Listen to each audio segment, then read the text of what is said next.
Hello बच्चों, तो आज हम एक साइंस का चैप्टर स्टडी करने जा रहे हैं जिस चैप्टर का नाम है कोल एंड पेट्रोलियम।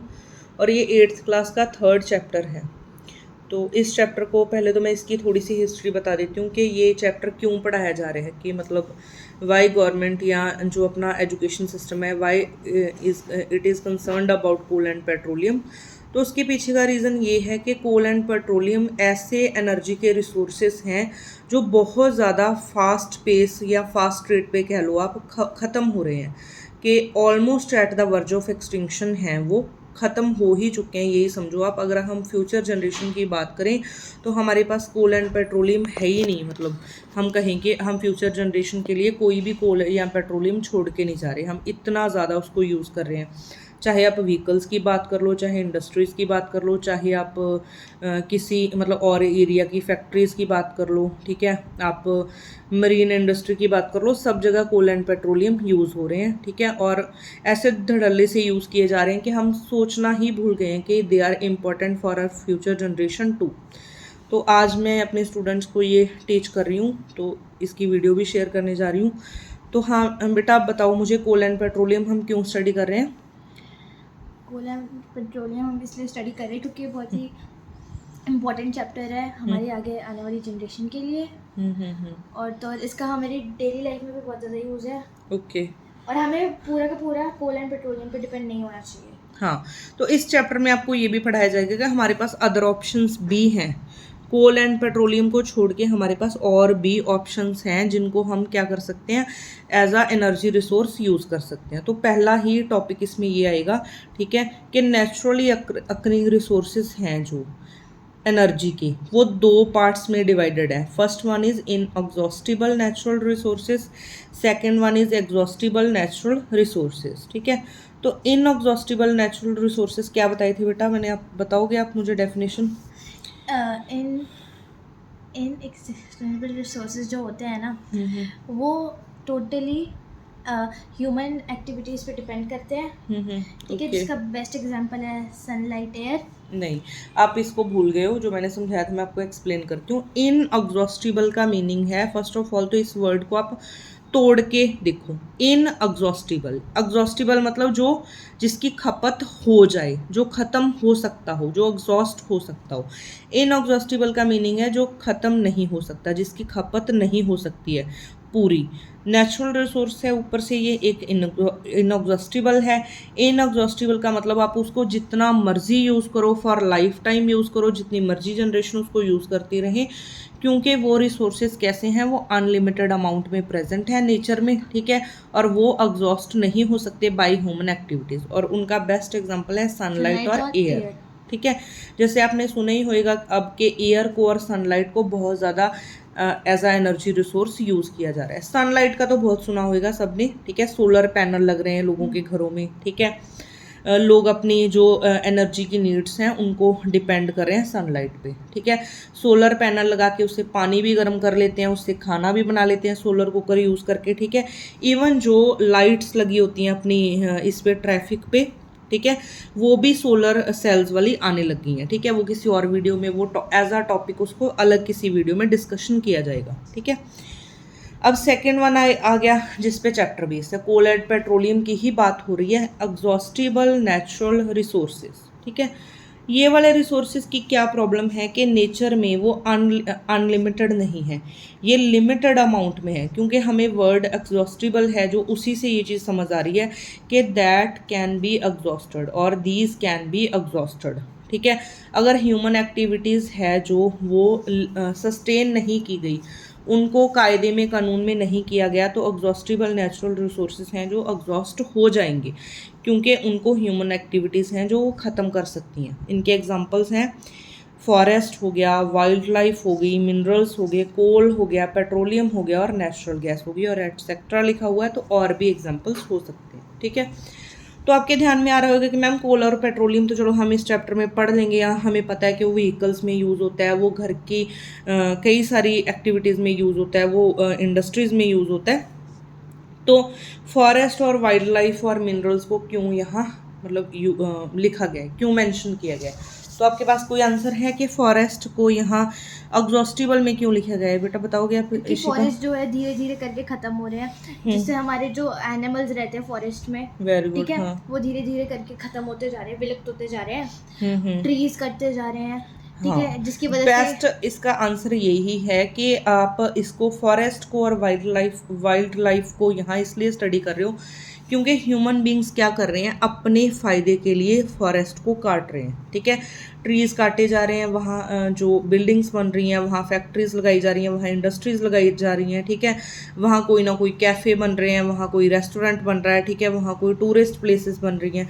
तो उस वजह से अगर आप फॉरेस्ट ख़त्म कर दोगे ना, फॉरेस्ट ख़त्म करने से एक काम तो आप मतलब इन टर्न खुद ही हो जाएगा। वाइल्ड लाइफ है जो, वाइल्ड एनिमल्स हैं जो, आपका फ्लोरा फोना, ठीक है, फ्लोरा होता है जिसमें प्लांट्स आते हैं और फोना होता है जिसमें एनिमल्स आते हैं, वो तो ऑटोमेटिकली ख़त्म हो ही जाने क्योंकि उनके नेचुरल हैबिटेट हैं जो वो फॉरेस्ट है। आप बोलो कि मैंने घर पे रख लिए 4 एनिमल्स लाके, तो that will not be a solution, ठीक है, क्योंकि वो अपनी हैबिटेट में, अपनी निच में ही रहना पसंद करते हैं और वो बेस्ट उनके लिए है फॉरेस्ट, ठीक है। तो मिनरल्स की क्यों बात की गई है यहाँ, मिनरल्स की बात कर रखी है इन्होंने। मिनरल्स से आप क्या समझते हो?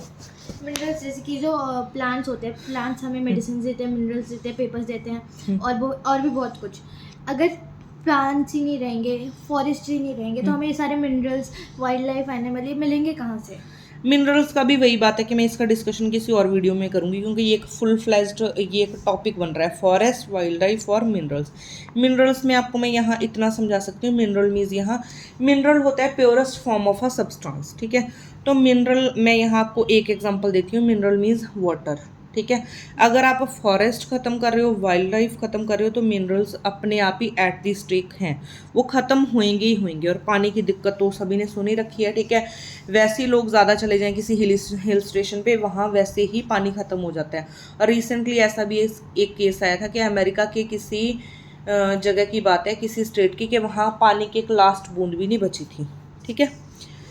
उसके बाद एक एक्टिविटी है, ये आप कमेंट्स में मुझे बताना खुद पढ़ के, ठीक है, आपने इसको करके देखा कि नहीं, ठीक है। नेक्स्ट हम शुरू करते हैं, ठीक है, कि क्या मतलब कोल और पेट्रोलियम पढ़ने के लिए या कोल पेट्रोलियम गैस को बनाने के लिए क्या चीज़ें ज़रूरी होती हैं, ठीक है। वो एक पूरी स्टोरी बताएंगे आपको कि फॉसिल फ्यूल्स नाम का एक वर्ड है, वो बहुत ज़्यादा कनेक्टेड है कोल से भी और पेट्रोलियम से। फॉसिल फ्यूल्स क्या होता है आप बताओगे इशिका मुझे? जैसे कि अगर कोई किसी एनिमल की, किसी प्लांट की डेड बॉडीज जो है, वो जो है अगर धरती में बरी हो जाए, में एकदम अच्छे से, मतलब कि वो बरीड हो जाए, तो फॉसिल्स बन जाते हैं उनके, ठीक है। इस चैप्टर में हम क्या पढ़ने जा रहे हैं, मेनली वो कह रहे हैं कि एग्जॉस्टिबल नेचुरल रिसोर्सेज पे फोकस करेंगे, जिसमें कि 2 मेन है, coal and petroleum and natural gas, ठीक है। पेट्रोलियम और नेचुरल गैस को इकट्ठे टीच किया जाएगा आपको चैप्टर में साथ साथ ही, ठीक है। तो इन्होंने बोला है कि ये चीज़ें बनती हैं dead remains of living organism से, ठीक है। कोई जानवर, कोई प्लांट, किसी प्लांट की डेथ होगी, किसी जानवर की डेथ होगी, या कोई ऐसी नेचुरल कैलामिटी आ गई कि एक मास लेवल पे किलिंग होगी, डेथ होगी, ठीक है। कोई कहीं पे फ्लड्स आ गए, कहीं पे अर्थक्वेक आ गया, तो बहुत सारे लोग क्या होते हैं कि धरती में ही बरी हो जाते हैं, बहुत सारे प्लांट्स और एनिमल्स और ह्यूमन बींग्स। तो उनके डेड रिमेन्स हैं जो वो क्या बनाते हैं, फॉसिल फ्यूल्स, ठीक है। और चैप्टर है जो फॉसिल फ्यूल्स के आसपास घूमेगा। तो अब तक हमने 3 इंपॉर्टेंट क्वेश्चंस डिस्कस कर लिए। कोल एंड पेट्रोलियम क्यों स्टडी किया जा रहा है, इनएग्जॉस्टिबल नेचुरल रिसोर्सेज क्या होते हैं, एग्जॉस्टिबल नेचुरल रिसोर्सेज क्या होते हैं। एक्टिविटी आप पढ़ोगे तो इसमें से भी कोई क्वेश्चन बन जाएगा आपका, ठीक है। नेक्स्ट हमने आपको इम्पॉर्टेंट डेफिनेशन दी है फॉसिल फ्यूल्स की, ठीक है। फॉसिल फ्यूल्स की डेफिनेशन अगर आप बुकेश आपको रटनी है तो इसको यहीं से आप मार्क कर लो, अदरवाइज आप अपनी लैंग्वेज में इसको प्रॉपरली एक्सप्लेन कर सकते हो कि कहीं कैलामिटी आने पे अगर मास लेवल पे लोगों की डेथ होती है, एनिमल्स की, प्लांट्स की, वो बरी हो जाते हैं इन द अर्थ, तो वो फॉसिल फ्यूल्स में कन्वर्ट हो जाते हैं। नेक्स्ट चीज़ हम स्टडी करना शुरू करें, कोल। तो कोल आपने देखा सबने, घरों में सबके मिल जाता है, ब्लैक कलर का सब्सटेंस होता है, ठीक है। बहुत ज़्यादा हार्ड भी होता है, ठीक है, कलर इसका ब्लैक होता है, ठीक है। और कहाँ यूज़ होता है आपने मतलब मोस्टली देखा होगा, आपके दिमाग में एकदम से कोल जैसे ही वर्ड बोला जाता था आपके दिमाग में आता है, या तो आता है सीधा ग्रेफाइट या फिर आता है डायमंड। नहीं, यहाँ आप कोल की 3 वो पढ़ोगे फॉर्म्स, ठीक है। उसमें आपको ग्रेफाइट और डायमंड अभी टीच नहीं किया जाएगा, ठीक है। तो इन पहले ये बता रहे हैं कि कहाँ यूज़ होता है कोल, सबसे ज़्यादा यूज़ कहाँ होता है, ये मैंने हाईलाइट कर रखा है, मेरी स्टूडेंट ने हाईलाइट कर रखा है कि coal is one of the fuels use to cook food. ठीक है, पहले सबसे सबसे जो प्रीवियस इसका यूज़ था वो था रेलवे में। क्या किया जाता था, जो हमारे पास ट्रेन्स होती थी वो सारी स्टीम इंजन वाली ट्रेन्स होती थी, तो उसमें एक बंदा ड्यूटी पे रहता था, वो कोल डालता रहता था इंजन में, जहाँ भी मशीन होती थी कोल डालने वाली वहाँ डालता रहता था कोल इन कॉन्टिन्यूशन, और कोल की वजह से वो ट्रेन रन करती थी। आजकल हमारे पास और ऑप्शंस भी हैं जो कि हाँ इनएग्जॉस्टिबल हैं, इलेक्ट्रिकल ट्रेन्स आ गई हैं, तो उसमें आपको स्टीम इंजन्स जो है वो इरेडिकेट हो गई है, उनकी जो एक उनका यूज़ था वो ख़त्म हो चुका है। ठीक है, आज भी ट्रेन्स रन करती हैं कोल से, बट नहीं अप टू दैट लेवल नहीं, आजकल हम इलेक्ट्रिकल ट्रेन्स हैं जो उन पे ज़्यादा निर्भर हो गए हैं। तो हाँ जी, next is story of the coal. तो पहले तो यहाँ से एक क्वेश्चन फर्स्ट यही बन जाएगा कि ये माना जाता है, अब तक एक अजम्पशन है, ठीक है, मतलब इस पे कोई क्वेश्चन भी नहीं उठा है, कि 300 मिलियन साल पहले ऐसा हुआ था कि धरती थी जो बहुत ज़्यादा घने जंगलों से उसको भरा हुआ था, ठीक है, भरी हुई थी वो, ठीक है, और वेटलैंड एरियाज़ में थे, लो लाइंग वेटलैंड एरियाज थे, मतलब नीचे क्या थी, दलदली एरिया थे, ऊपर जंगल थे। ठीक है, ऊपर जंगल कहने का मेरा मीनिंग ये है कि दलदली एरिया थे बहुत ज़्यादा धरती पे, उन पे जंगल उगे हुए थे। ठीक है, तो कुछ नेचुरल प्रोसेसेस हो गई थी, जैसे फ्लडिंग एक रीज़न माना जाता है, एक बेसिक रीज़न माना जाता है उस टाइम का, फ्लडिंग यहाँ लिख के भी दिया हुआ है। ठीक है, उससे पूरे के पूरे फॉरेस्ट क्या हो गए बेटा, वो सॉइल में बरी हो गए। ठीक है, जैसे ही वो सॉइल में बरी हुए, अब 300 साल पुरानी बात है, उन पे सालों बाद मिट्टी डलती गई, मिट्टी डलती गई, ठीक है, पानी मिट्टी डल डल के क्या हो गया, वो सॉइल में डीपर चले गए और भी अर्थ के अंदर अंदर चले गए। और आपको पता है इशिका, अर्थ में अंदर जाके टेम्परेचर कैसा होता है, एकदम हाई हो जाता है। हाँ, प्रेशर भी हाई होता है और टेम्परेचर भी हाई होता है, क्योंकि आप लोगों ने वोल्केनिक इरप्शंस के बारे में सुना होगा। ठीक है, वोल्केनिक इरप्शंस होती है तो अंदर से, धरती के अंदर से लावा निकलता है, इतना ज़्यादा गर्म कि वो किसी को भी जला के रख दे। ठीक है, तो दैट मीन्स के temperature temperature inside of the earth is really high. ठीक है, तो जो डेड बॉडीज़, जो भी प्लांट के रिमेन्स, जो भी एनिमल्स के रिमेन, उस फॉरेस्ट में प्लांट्स तो थे ही, साथ के साथ कौन थे, और एनिमल्स भी थी, वो सारे कहाँ बरी हो गए, जाके धरती में।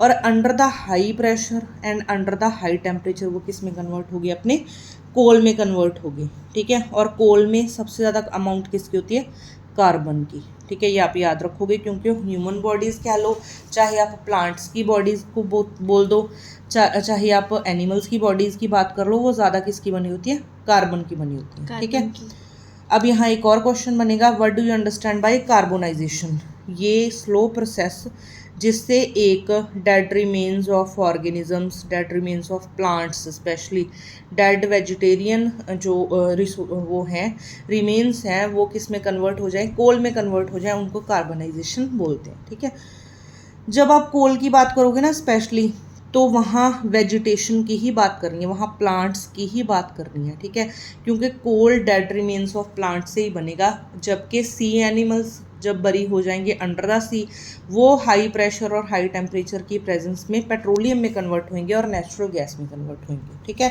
तो एक और क्वेश्चन यहाँ से कवर हो गया, what do you understand bye carbonisation. इसको अंडरलाइन कर लीजिए या इसको हाईलाइट कर लीजिए।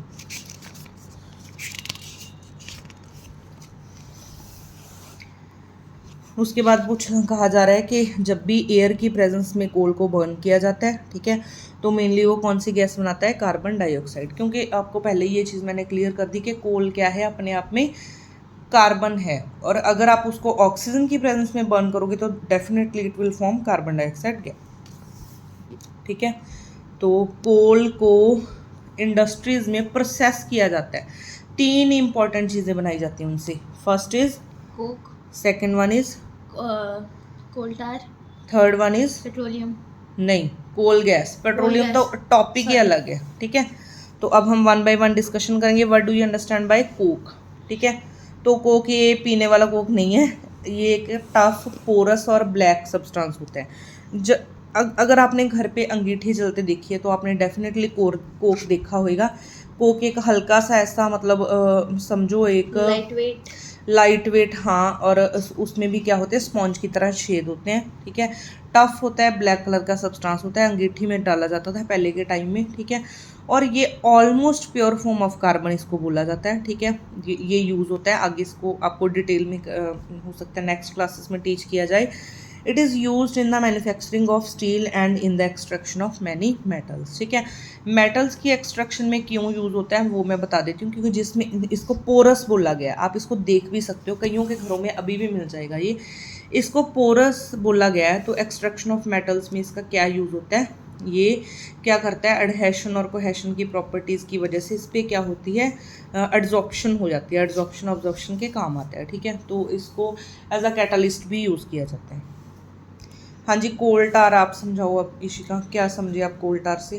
कोल टार जो है मतलब कि कोक जो है वो एक अपने आप में ही सब्सटेंस है, ये थोड़ा बहुत नेचुरल है, पर जो कोल टार है इसको ह्यूमन मेड है ये, क्योंकि इसमें 200 से ज़्यादा सब्सटेंस मिला करके कोल टार बनाया गया है, जिसको हम लोग ब्लैक कलर का होता है पेंट टाइप, जिसको रोड पे भी डाल के रोड बनता है। हाँ, थोड़ा बहुत पेंट भी करते हैं उसको, पेंट्स जो कि में बहुत ही यूज होता गंदा है। स्मेल करता है। हाँ, और कहाँ यूज़ होता है, रूफिंग में। छत जब ठीक करवाई जाती है, लेंटर डलने के बाद छत पे अगर आपको मतलब फर्श लगवाना है तो पहले मिट्टी डाली जाती है, फिर कोल टार डाला जाता है, ठीक है। तो कोल टार की बात करें तो कार्बन का ही फॉर्म है ये ब्लैक इन कलर ही होएगा, पर ये एक लिक्विड है, उसकी तरह ये सॉलिड नहीं है, ये लिक्विड है और इसकी स्मेल बड़ी गंदी होती है, ठीक है। ये 200 सब्सटेंसेस से मिलके बना, तो ऑलमोस्ट 200 सब्सटेंसेस इसमें हैं। तो कोक का और कोल टार का मेजर डिफरेंस ये भी हो गया कि ये इम्प्योर फॉर्म है, वो प्योर फॉर्म है, ठीक है। तो कोल टार से आगे कई सब्सटेंसेस मिलते हैं, ठीक है। तो वो कई चीज़ों की मैन्युफैक्चरिंग में काम आते हैं वो सब्सटेंसेस, ठीक है। जैसे इंडस्ट्रीज़ में कह लो, ठीक है, डेली लाइफ में कह लो, ठीक है। इनसे डाइज बनती हैं, सिंथेटिक डाइज, ड्रग्स, एक्सप्लोजिव भी बनते हैं, परफ्यूम्स बनते हैं, प्लास्टिक्स बनती हैं, पेंट्स, फोटोग्राफिक मटीरियल, जो आप देखा ही होगा आपने फोटोग्राफिक मटीरियल क्या होते हैं, ठीक है। हाँ, रूफिंग मटेरियल में यूज़ होता है, वो मैंने आपको समझा दिया कि अगर आपको छत अपनी ठीक करवानी है, लेंटर के बाद उस पर फर्श डलवानी है तो पहले मिट्टी डाली जाती है, ठीक है, या उसको क्या बोलते हैं, ब्रेती डाली जाती है, उसके ऊपर कोल टार डाल के फिर उस पर फर्श लगता है, ठीक है। क्योंकि इसका एक और बढ़िया काम है कि ये अपने आप में से पानी लीक नहीं होने देता, ठीक है। तो इंटरेस्टिंगली इन्होंने कहा है कि naphthalene balls use to repel moths and other insects are also obtain from coal tar. ये इंपॉर्टेंट है, इसको आप वो कर लेना, अपना अंडरलाइन कर लेना, हाईलाइट कर लेना, ठीक है। नेफ्थलीन बॉल्स देखी है इशिका आपने अपने घर पे कभी? नहीं। जिनको हम फिनाइल की गोलियां बोलते हैं, नॉर्मल लैंग्वेज में जिसको नेफ्थलीन बॉल्स नहीं बोला जाता उसको बोला जाता है फिनाइल की गोलियां डाल दो कपड़ों में, ठीक है, कि ताकि उनको क्या है अपना कोई इंसेक्ट से बचाया जा सके, ठीक है, मौत से बचाया जा सके। वो मौत क्या करती हैं, उनको खा लेती हैं, कीड़ा लग जाता है उनमें, ठीक है। तो नेफ्थलीन बॉल्स जो हैं वो फिनाइल की गोलियों को बोलते हैं नेफ्था बॉल्स, ठीक है। उनका पैकेट कभी खोल के देखना, उस पर लिखा होता है नेफ्थलीन बॉल्स, ठीक है। अभी एक और चीज़ हाईलाइटेड है कि बिटुमिन नाम का एक पेट्रोलियम प्रोडक्ट है, ठीक है, वो कोल टार की जगह यूज़ होने लग गया for metalling the roads, for metalling the roads, ठीक है। रोड्स में पहले क्या यूज़ होता था, कोल टार, अब तक भी यही होता है, ठीक है, पर कह रहे हैं कि ऐसा हुआ है कि क्या यूज़ होने लग गया, बिटुमिन। ये सुना है मैंने, अभी मैंने इसको देखा नहीं कि कहाँ यूज़ हो रहा है, आप लोगों ने देखा हो तो कमेंट सेक्शन में बताएं। लास्ट वन कोल में बचा है कोल गैस, तो इशिका आप इसको थोड़ा एक्सप्लेन करोगे? कोल गैस एक कोल की फॉर्म होती है गैस में, गैशियस फॉर्म है ये। पहला फर्स्ट वन था कोक जो सॉलिड था, कोल टार लिक्विड था, अब ये है गैशियस फॉर्म में। कब बनता है ये? जब जो एनिमल्स होते हैं ना, कोक से ही बने। अब तो ये सारा चीज़ वो सब तो हो गया, ये कोल की ही फॉर्म्स है, पर ये हमें कब मिलती है कोल गैस, जब आप कोल से कोक बना रहे हैं। हम क्या पढ़ रहे हैं, कोल से तीन चीज़ें बनी है, कोल से तीन चीज़ें बनी है, कोक, कोल टार, कोल गैस। हाँ, जब आप कोक बना रहे थे ना, कोक, तब आपको कोल गैस मिली है, ठीक है। और इसको कहाँ यूज़ किया जाता है, कहते हैं as a fuel in many industries, और जो कहाँ पाई जाती हूँ, कोल प्रोसेसिंग प्लांट्स के पास पाई जाती हूँ, क्योंकि तीन चीज़ें मिलेंगी, कोक मिलेगा, कोल टार मिलेगा, इसको अलग से बनाने की ज़रूरत ही नहीं कोल गैस को, जब कोक बन रहा होगा तो तभी कोल गैस बन जाएगी, ठीक है। अब इसमें हाईलाइटेड चीज़ क्या है, ये कहाँ यूज़ होती थी coal gas, it was use for street lighting for the first time in London, ठीक है। स्ट्रीट में जो लाइट्स लगी होती है ना, उनमें यूज़ की गई थी 1810 में लंदन में, और न्यूयॉर्क में 1820 में। Nowadays it is used as a source of heat rather than light. अब इसको एज अ हीट सोर्स ही यूज़ किया जाता है। आप मुझे कमेंट सेक्शन में बताना कोल गैस कौन से हीटिंग सब्सटेंस में, कौन से हीटिंग अपरेटस में यूज़ की जाती है, ठीक है। तो आज इसका ये हम मतलब एक पार्ट 1 डालेंगे चैप्टर नंबर 3 का। जो पेट्रोलियम है टॉपिक, वो नेक्स्ट वीडियो में डिस्कशन होएगा, ठीक है। तो अगर वीडियो अच्छी लगी हो तो डू सब्सक्राइब एंड शेयर, ठीक है।